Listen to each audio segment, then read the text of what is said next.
Are we live now? Yes, ma'am, we are live. We are live now. Good evening, all. Welcome to this update on ocular infection. On behalf of Team Center for Sight, it's my pleasure to welcome you to this webinar. We have with us esteemed speakers. It's my privilege to welcome our guest speaker, Dr. Manisha from Shroff Charity Eye Hospital.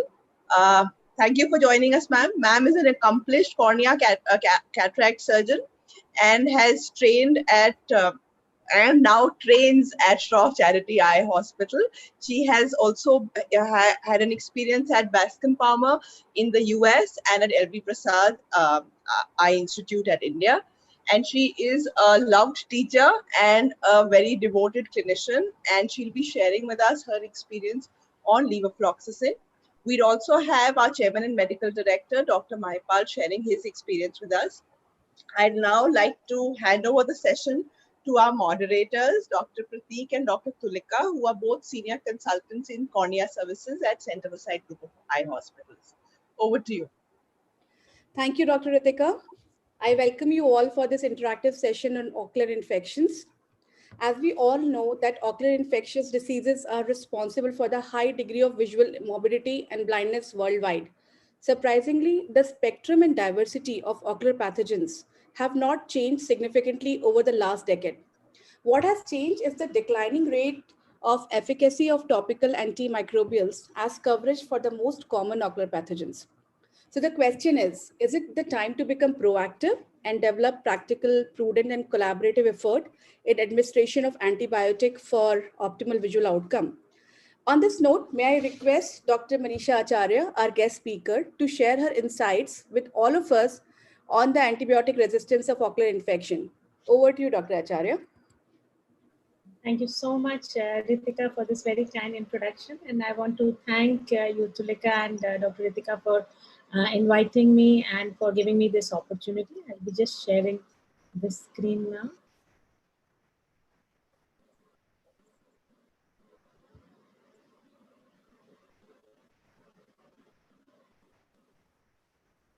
Is it visible? Yes, ma'am, it's visible. So I'll be discussing a little bit in my experience about antibiotic resistance of ocular infections.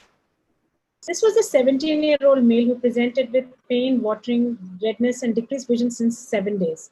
A child coming with this type of eye with congestion and with big infiltrate and discharge, you really want to do the best you can. So that's what we did.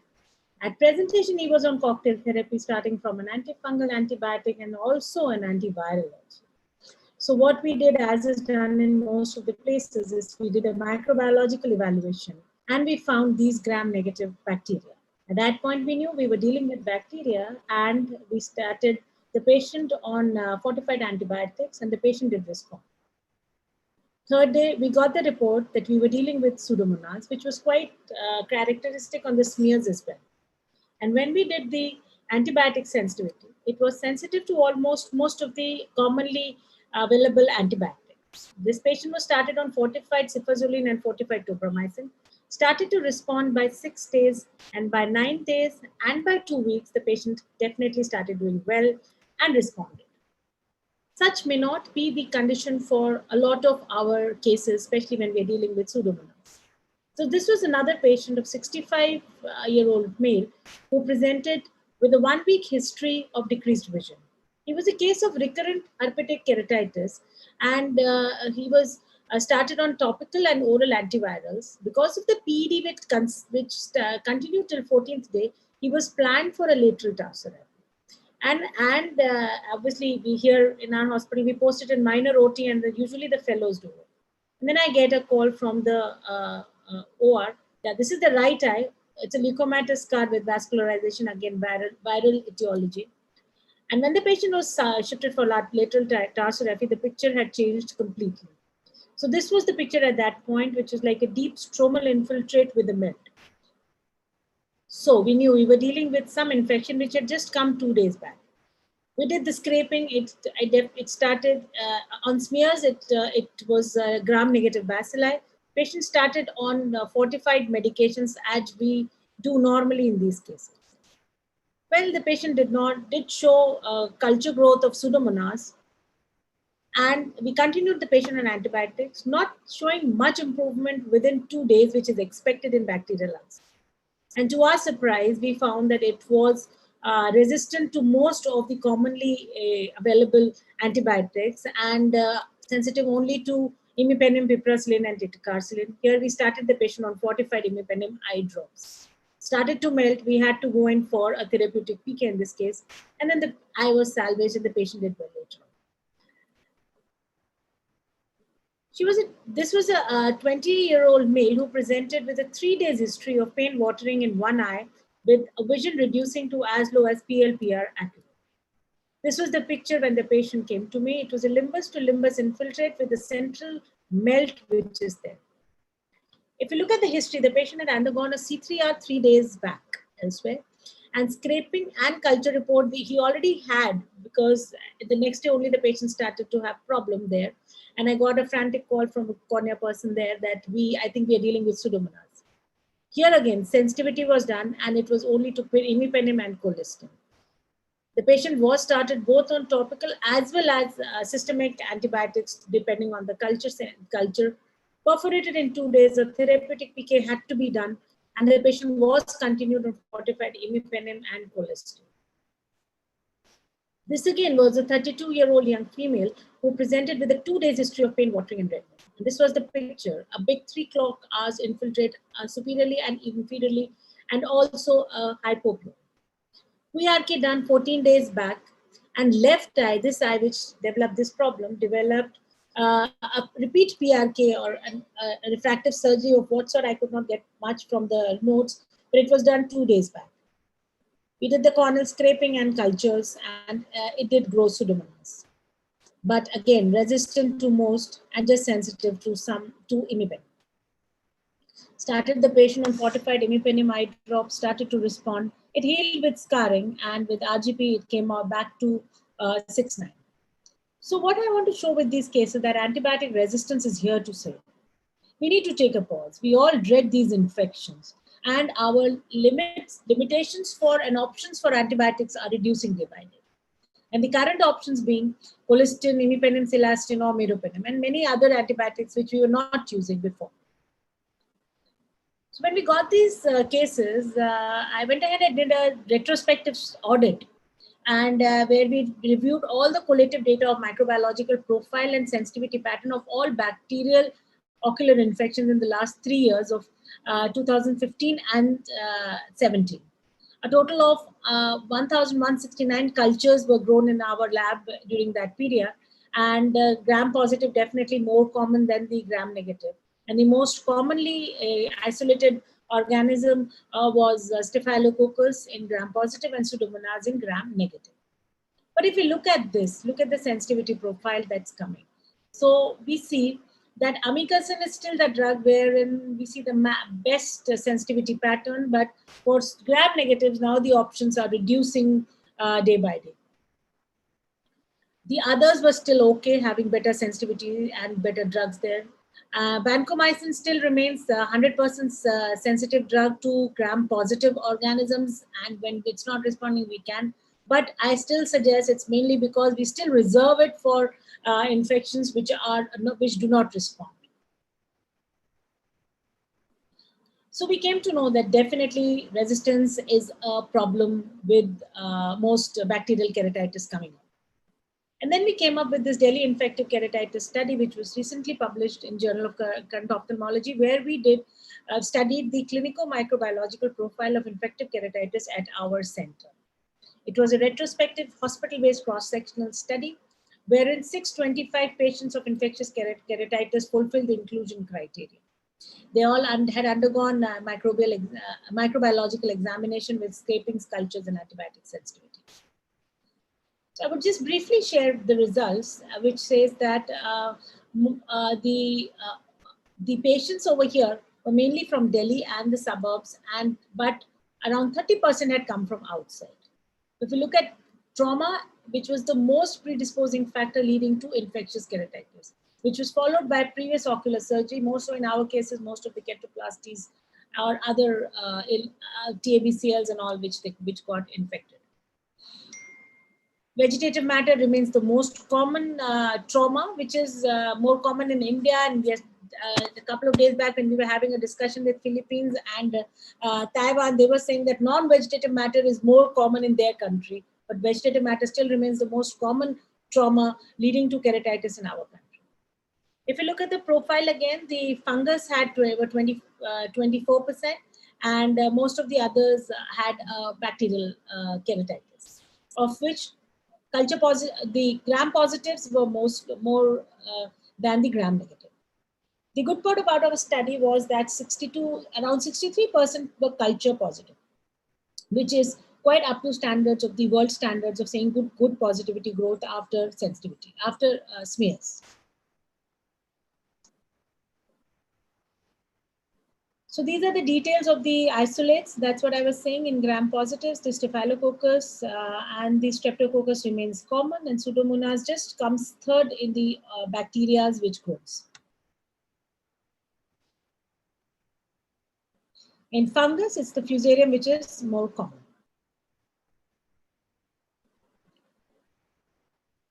What I want to highlight in this talk is basically the sensitivity pattern. Again, we see that the sensitivity patterns are definitely reducing, and our options are reducing day by day for the gram-negative bacteria, more so than the gram-positive. The Moxifloxacin, which was brought in like a wonder drug, I still remember the launch when it was said that this can never have any resistance. We all know that it's far from reality in the current state. Both moxifloxacin and gatifloxacin are having resistance in a lot of cases. We divided it into the clinical outcomes of the keratitis into favorable and the poor outcomes, and the favorable outcomes were seen more commonly with the gram-positive bacteria as compared to the gram-negative bacteria. Fungus showing least or the poor outcomes more as compared to the bacteria.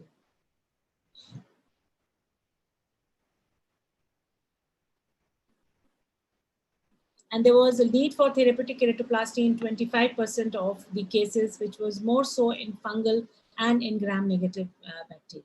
So the highlights were that it serves as an update for the microbiological profile, which we see in our area, like Delhi and around. And I think CFS would have similar experience with what which we got in our hospital. And we again did a second part of the study wherein we studied the outcomes of the therapeutic keratoplasty, and we categorized, so which is, I think, far from scope of this talk. What I would like to highlight here again is when we're talking about antimicrobial sensitivity and resistance patterns, this is a landmark study, which we call as the A6 study, which is a prospective multi-center study of infectious keratitis in Asia.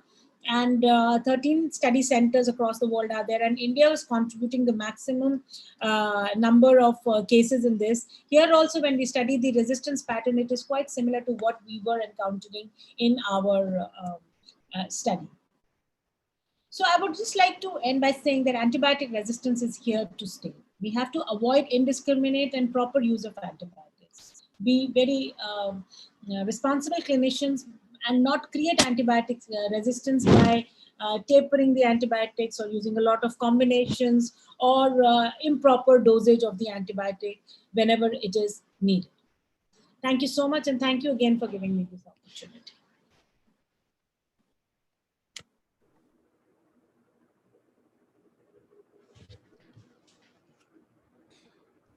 Thank you, ma'am. That was such a wonderful talk.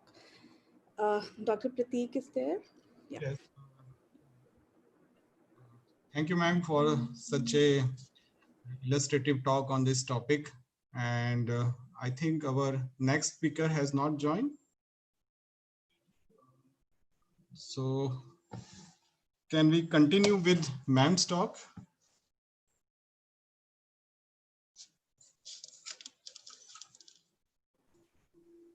I'm okay with that. I can continue.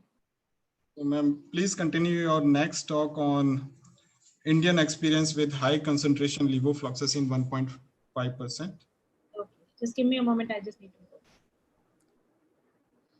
go. We can have questions after your talk, ma'am, like later after this talk. No, I think we can have questions after this talk of yours.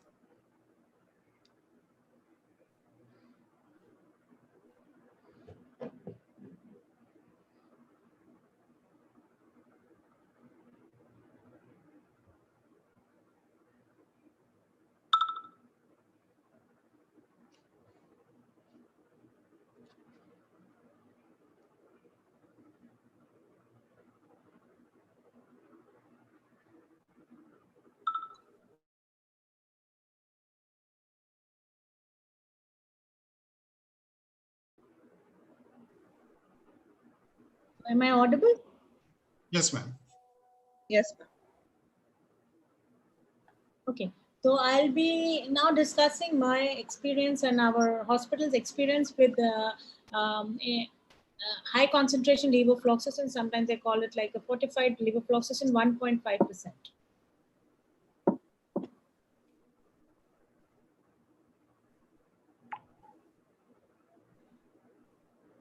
This was the case of 71-year-old female who presented to me with pain and redness in the eye with 10 days history, a history of keratoplasty which was done around in 2016. We can see that there is a superior infiltrate at the host graft junction, which is around 3 millimeters into 3 millimeters. We did the scraping and there was one loose end of the suture which was present.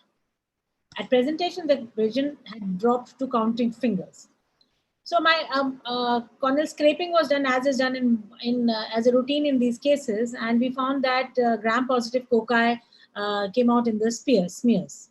So at that point, I started the patient, and this was my first experience with levofloxacin 1.5%. I started it as the monotherapy. A little scared because my protocol of treatment in these patients is usually fortified medications, and I changed it, and I thought that I'm going to keep this patient on very close follow-up. I kept this patient on a close follow-up, and by day, I would say 3, the patient had started to respond. There was no hypopyon, and the patient was doing well. And after that, steroids were added, and by day 7 and by second week, the patient had become much better, and the previous vision had come back by then. So I got a little confidence that, okay, a monotherapy in such conditions also works. So then I started doing it a little more logically, and this was 36-year-old patient who presented to me with this small history that something had gone into the eye, and there was the central infiltrate wherein a microbiological assessment was done, and it was a KOH negative. Did not show very significantly the type of bacteria there, but looked like there was a small bacterial ulcer. Started the patient again on monotherapy here, and the patient did respond to 1.5% levofloxacin. This was another case of this 24-year-old male with a 2 days history of redness and pain. As you see inferiorly, there is an infiltrate, and it was a scrape. Did not have any KOH for fungus, did show some GPCs, not very significant. Started the patient on monotherapy, and the patient did respond.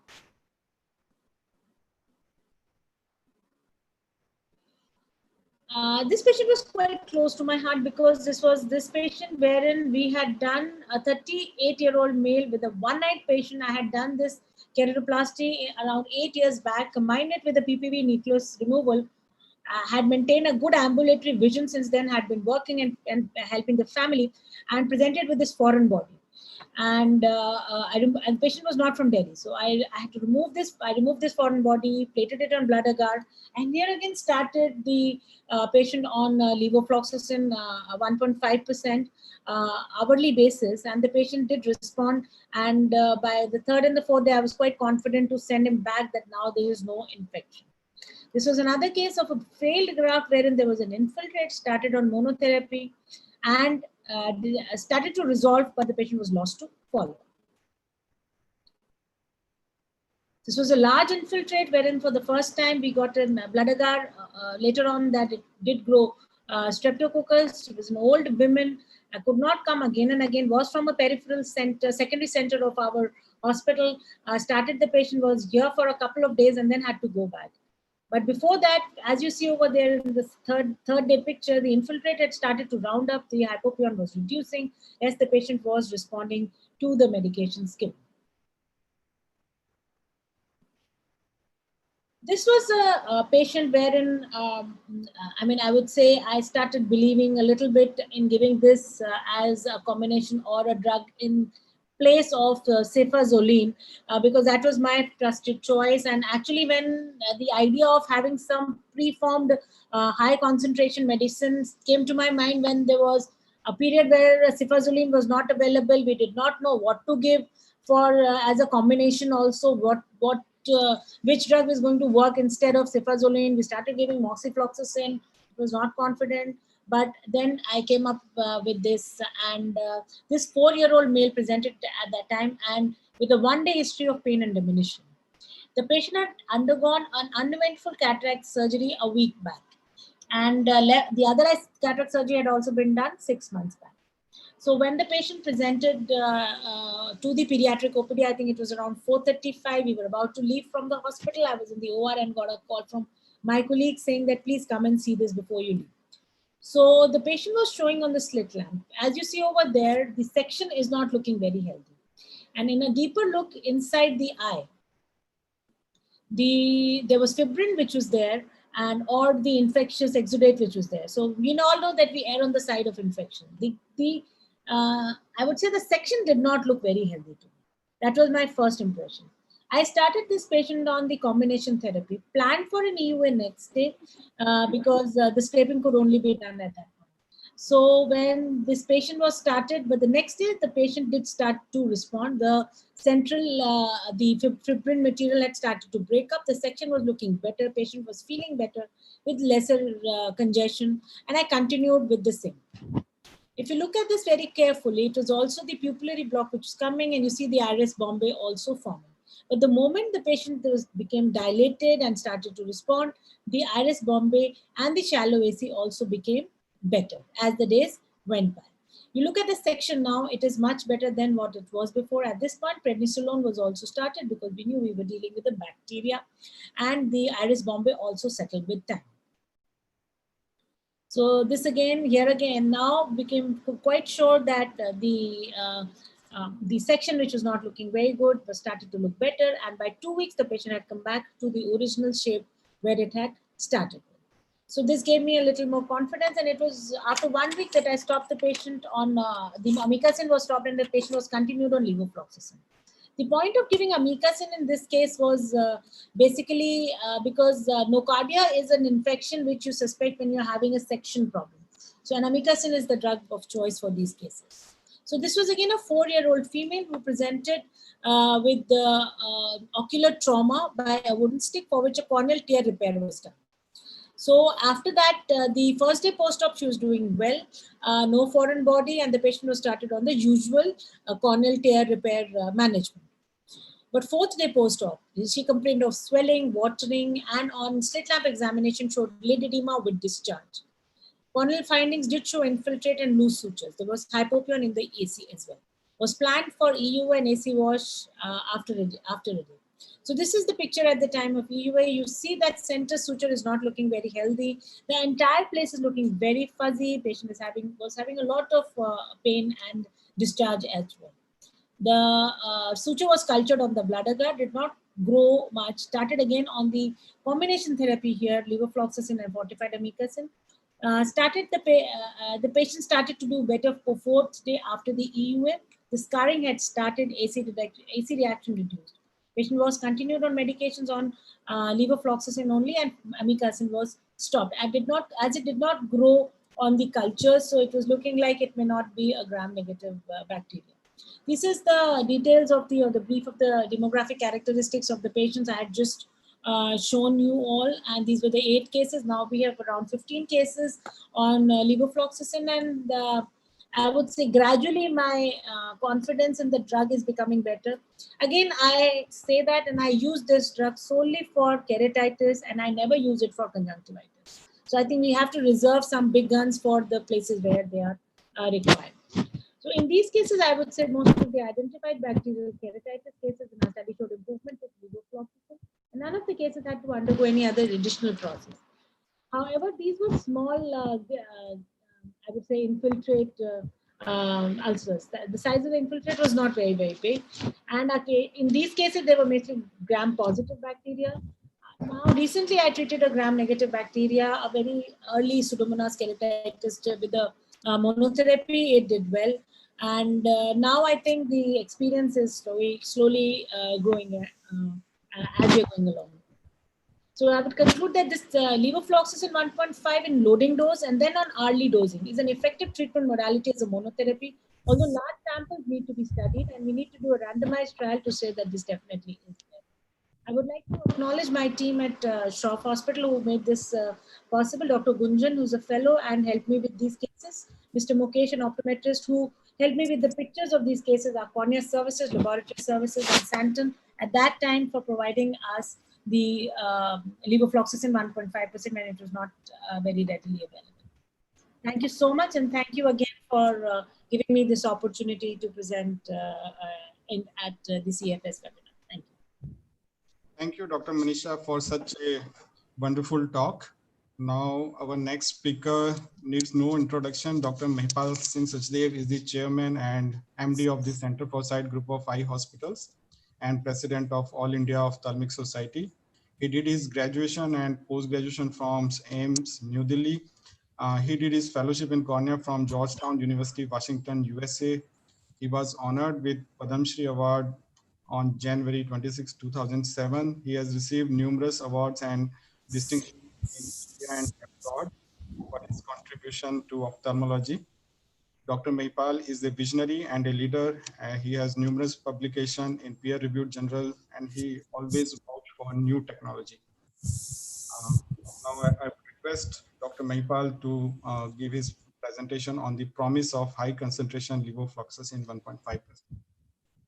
Thank you very much, Dr. Pratik. A pleasure being here. I'll be talking from where Dr. Manisha has left out, and we'll be talking about the higher concentration levofloxacin 1.5%. The highlights as to how I'm going to work as regards the talk is, why is resistance such an issue? And especially in these fluoroquinolones, does higher concentration matter? That means that what we had earlier was levofloxacin 0.5%, moved on to 1.5%. How and why does it matter? And as you all know, that fluoroquinolones are something which are maybe few decades old that we had the fluoroquinolone. Now, the first thing that I wanted to address was resistance. What has been observed over the last couple of years is that in patients who are old and who are sick, who go into septicemia, shock, etc., the deaths are attributable to the antimicrobial resistance. And what is happening is that the antimicrobial resistance is going up, and the number of patients succumbing to the septic shock, etc., because of the antimicrobial resistance is going up. As of now, the estimate, which may be a little lower, is about 700,000 patients die because of antimicrobial multi-drug resistance. But in 2050, if we do not have lot of new drugs coming in, the AMR could go up to 10 million, and this could be more than the deaths of which could be attributed to, say, even cancer.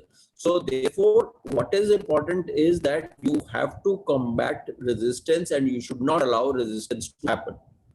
Now, unfortunately, if we are looking at antibiotics coming off sulfur drugs and going on the aminoglycoside, bacrolides, etc., there has been a large gap in the innovation. And what we are seeing is that over the last 2 decades, there have been very little smaller group of antibiotics which haven't really gained a lot of popularity that have come in. Now, there were several studies that have been done specifically for ophthalmology, the ARMOR study and the Ocular Trust study regarding the superbug, which were multi-nation studies, and these showed that antibiotic resistance is increasing. And this is the study that was done and published in the Journal of Ophthalmology. We have Dr. Manisha here. The Pseudomonas, which you could see that the resistance to various drugs were there. This was a 3-year trend that was looked at, and this is only 60.8 52.8 in moxifloxacin, Cipro is 56, garamycin is nearer to 60, Tobra is 52.3. And you could also see that when we were looking at gram-positive, except for the moxifloxacin, which you see here, that this moxifloxacin has a higher kill rate. The gatifloxacin was much lower, you can see, and you see that even Cipro was not that effective. So this is something which is very, very important, that there is a actual truth in antibiotic resistance happening across the globe as also in India for the commonest causing disastrous infections of the cornea, which is the Pseudomonas and the Staphylococcus. Now, let us just, second question, let us just ask that does higher concentration of antibiotics really matter? That is the question one needs to ask. And you can see that these are the various antibiotics that have happened from this quinolones, ofloxacin, norflox, etc. going on. And then in 2016, from 2000, you have levofloxacin 0.5%, but it took about 16 years for people to get onto increasing the concentration that you have. Now, when you are looking at the dynamics or the principles of the fluoroquinolones, it has been clearly shown that these are concentration-dependent drugs. And there are several things that you have. There is the minimum inhibitory concentration, the maximum concentration that you have, and you have under the curve. That means that this is the area where the drug is going to be active, but once you come here, the drug is not going to be active. So therefore, that you have the area under the curve. That is very, very important, that the MIC has the area under the curve where the MIC is acting is something very important. And also what is important is the time for which it is active in these cases. Now, the second thing that is there is that we have to prevent mutation. Because if there are drugs that are being given which are suboptimal in concentration, the chances of developing drug resistance as also mutation, like we are talking about in the COVID era, that you are having mutations that are happening and there are new strains that are coming up. So what is very, very important is that the concentration to prevent mutation. So mutation prevention concentration is very, very important, where both the susceptible and first step resistant cells are inhibited. That means that you have to stop the first cell to going on to mutation, and there is no selective amplification of the resistance subpopulation. What we have always been taught earlier was just the MIC. That is the minimum inhibitory concentration, but we were never looking at the mutation prevention concentration. So what is very, very important is that if we reach this, you are going to prevent long-term drug resistance that is going to happen.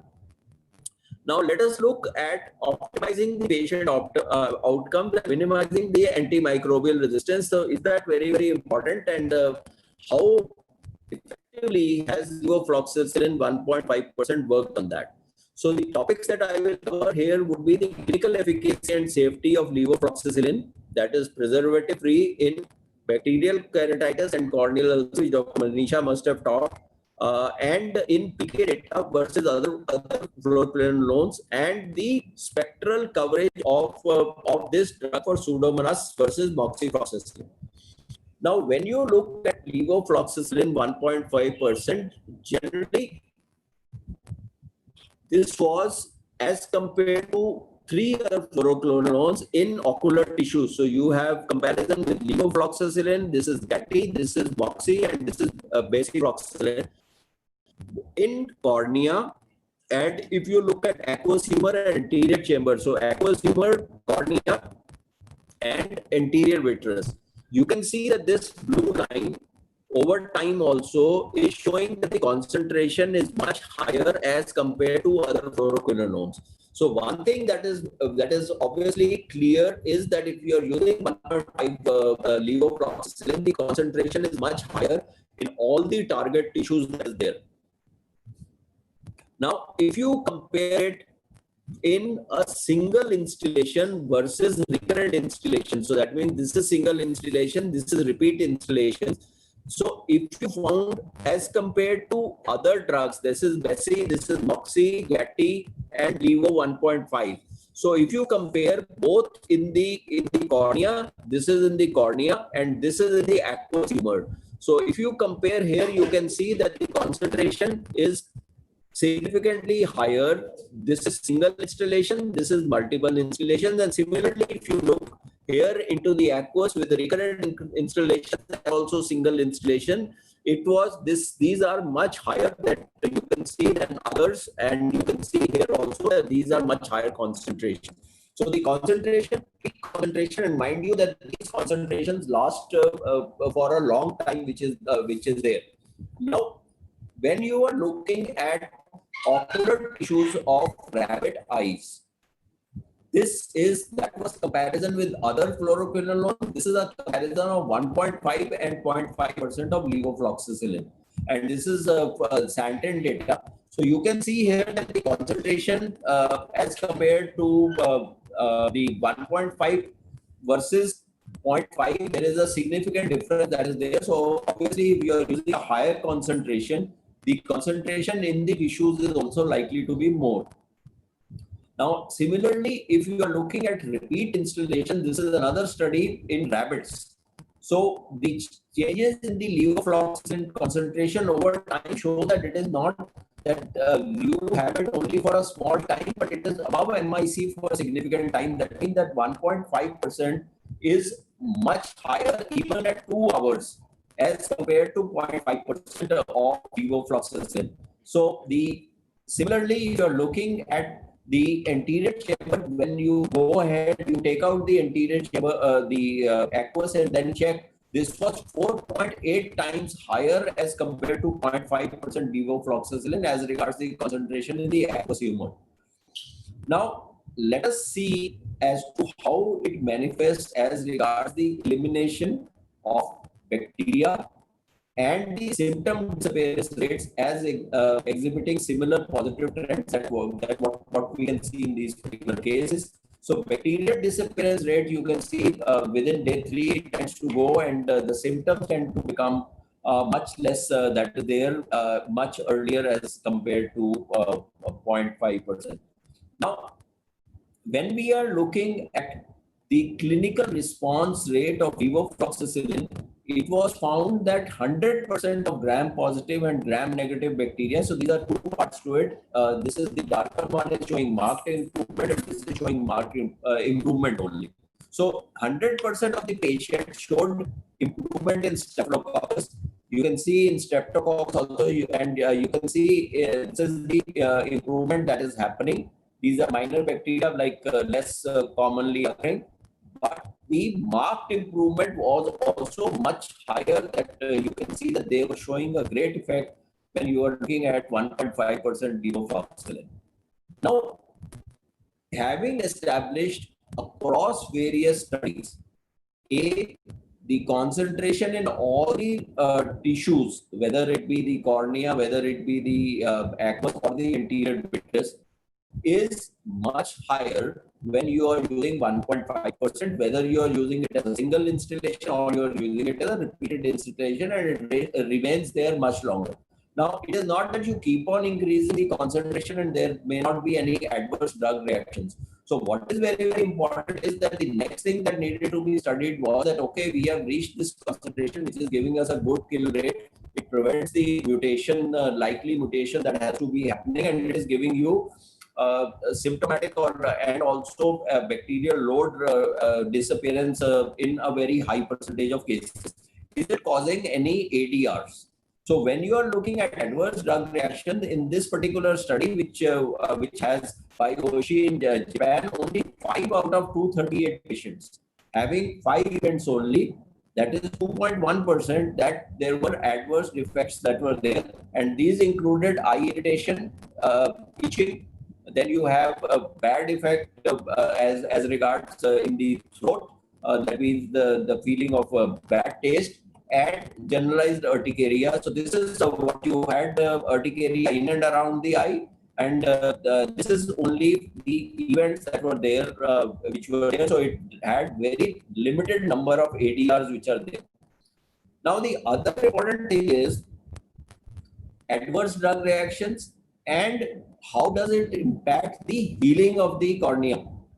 If it impacts the healing of the cornea, that means that it has deleterious effects on the healing mechanism, then it is again not the best concentration to use. So what was studied was in the cultured corneal endothelial cells, the cytotoxicity, that means the adverse effect of levofloxacin as compared to 3 other fluoroquinolones. So you can see that this had the least of the effects which was there when you look at the levofloxacin which was being used.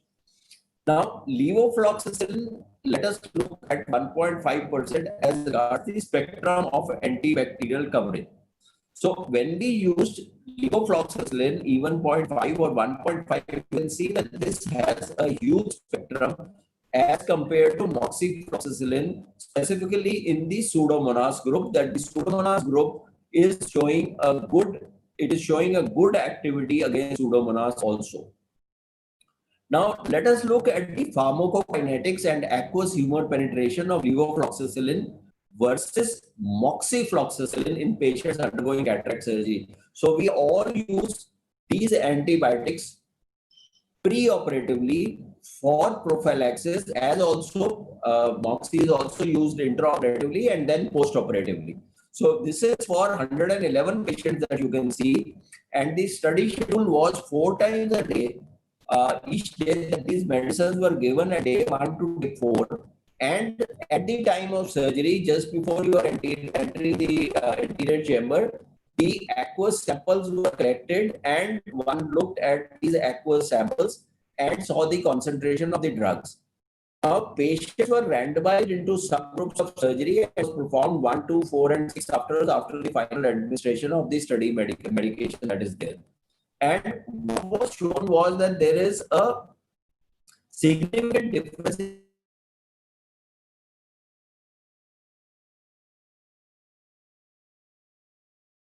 levofloxacin and moxifloxacin in this study, which is there, that the aqueous humor concentrations was above the MIC and above what is required. So the concentration was at max level. Now, another study which has been done by Suzuki et al., which has been published in Journal of Ocular Pharmacology in the year 2013, 96 eyes, 96 patients, positive culture rates after giving this medicine to see that the bacteria is getting eradicated decreased significantly on day 0 and 14 from day -3. That means that if a person has infection and then you are looking at that. So this is what we found, that the bacterial eradication, you can see that the bacterial eradication was statistically significant. That means that it causes a good bacterial eradication. So I'll say, to sum up, levofloxacin 1.5% has been tried over the last couple of years, over the last 6-8 years, and it has been approved for clinical application. It is a preservative-free, broad-spectrum fluoroquinolone, and fluoroquinolones, as we know, are concentration dependent upon the bactericidal effect of this particular drug. They achieve and maintain a higher concentration than other fluoroquinolones in the cornea, aqueous humor, anterior vitreous, demonstrating a greater potential for bacterial eradication. Higher concentration is effective in poorly sensitive and intermediate strains. So that is very, very important, that poorly sensitive strains to other medicines, this is reasonably effective. And it is also effective for reducing Staph aureus and Pseudomonas aeruginosa in rabbit models of keratitis, regardless of in vitro resistance. That even though there is in vitro resistance to various drugs, this was working very well in clinical circumstances. Is highly effective against major bacterial infections of the external eye, which cause bacterial keratitis and conjunctivitis. And post-marketing surveillance showed that the rate of adverse drug reactions was low, which was only 0.39%. 12 patients out of 3,085 patients with no serious adverse reactions were observed. And there is no treatment emergent adverse events. So this is a reasonably safe drug that is there.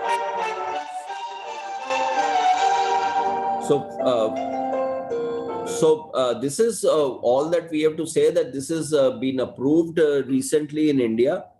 And basically because of the COVID, not much, they have not been able to kind of push it, but we have used it in limited patient. Dr. Manisha has done lots and lots of studies on this. And I think it is fundamentally, if you look at the whole entire drug, even from the pharmacokinetics, from the studies that are there, I think this is a drug which holds good promise for treatment of bacterial keratitis, for bacterial conjunctivitis, as also for prophylaxis and antibiotic treatment in cataract surgeries or routine surgeries of any variety that is there. Thank you very much. Thank you, sir, for such an excellent talk and explaining the concepts of minimum inhibitory concentration and mutation prevention concentration, and why levofloxacin 1.5% holds promise in future for the treatment of bacterial keratitis cases. If we have any questions, we can take up the questions, Dr. Tulika. Yeah, so I have a question here. So I have a question with Dr. Acharya. Is it reasonable to add levofloxacin in empirical therapy in mixed keratitis before getting culture sensitivity reports, since we are dealing with resistance issue with with newer antimicrobials? So what is your opinion on this, ma'am? So as it is, when we are treating bacterial keratitis, we normally do not wait for the sensitivity report. It's basically started on the smears, the result of the smears. So when we've got the smears report and we're dealing with the bacteria, I think starting the patient, if it's a small to a moderate sized keratitis, I would suggest that it should be started on levofloxacin 1.5%. Start it as a loading dose and then continue it 1 hourly for the first 24 hours, and then 2 hourly, as you expect some response within 24 to 48 hours. And I add one thing here, that I mean, I have been taught like this, and I believe, and I teach like this, that even if there is no worsening of a keratitis in the first 24 to 48 hours, that means it is responding. So don't think of it like worsening.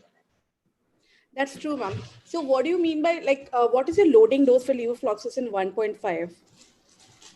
I mean, I do not specifically go for levofloxacin for keratitis. Whenever I've been managing, it's like 5 minutes for the first 30 minutes. When the patient is right in your clinic, why not start with that? There are two advantages on that. One, there are a lot of studies which say loading dose does well. But in Indian circumstances, I believe they suddenly start believing that this is the drug which is going to take care of it. So they're very conscious with that drug. I think it has a little psychological effect on the patient as well. So I normally use it 5 minutes for the first 30 minutes. Thank you, ma'am. Thank you very much. I have a question for you. Can you again highlight for the benefit of the audience the points how we can reduce resistance of antibiotics in our daily practice? This is a very pertinent point, and I always believe that we as ophthalmologists have this duty of not at least increasing resistance which is already there. So the first thing is the judicious use of antibiotics, and the duration is also very important. If it's not required, it should not be continued beyond use. Tapering antibiotics do not give any advantage. It just adds to resistance. Thirdly, most importantly, steroid antibiotic combinations should be avoided as much as possible. Anywhere when we are planning to give more than 1 week or a 2 weeks therapy, a combination should not be given, because that low dose, when you're tapering your steroids, you're tapering your antibiotic as well. That is something which is going in a very inadequate way. There are some things which may not be directly in our control. That would be like, we all know that the over-the-counter medications which are given are usually the combinations, and they are the ones which have added to it. I would also say that reserve the big guns for keratitis and when you really need them. Like for prophylaxis, it is better to use the bactericidal drugs which have been there, and maybe reserve 1.5% for the treatment of modality for an ulcer, wherein you really know that there is load of bacteria which needs to be killed. Thank you, ma'am. I would like to add, sir, would you like to add anything on this?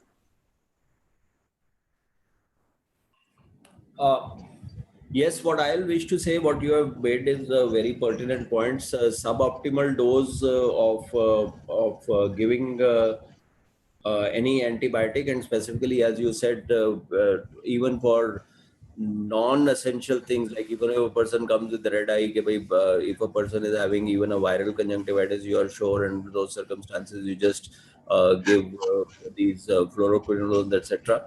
One of the important things is that sooner or later there is going to be resistance that is going to develop. The only saving grace is whether it is being, we have kind of neglected at times the use of these antibiotics in veterinaries.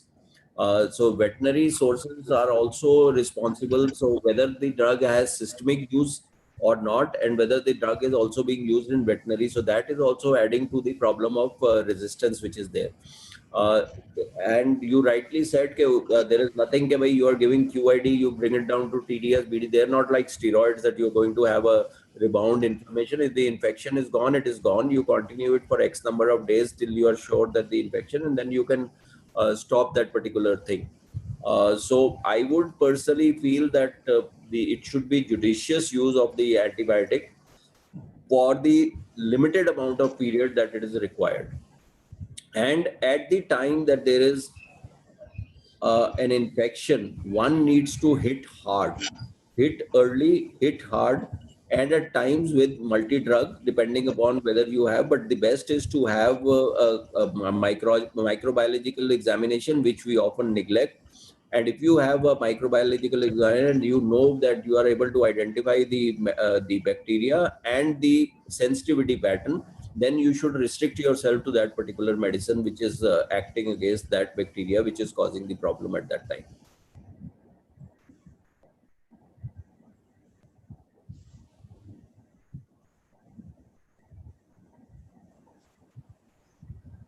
Any other questions, Dr. Tulika? No, sir. We don't have any questions here right now. So I would like to invite Dr. Ritika to give vote of thanks. I'd like to thank our esteemed speakers, our audience, and our moderators for bringing to us this engaging session. I'd also like to thank the team at Santen for bringing this together. So thank you all, and wish you a good night. Okay. Thank you, ma'am. Have a great weekend. Take care. Have a great weekend, ma'am. And thank you very much, the IT, for technical support. Thanks. Thank you.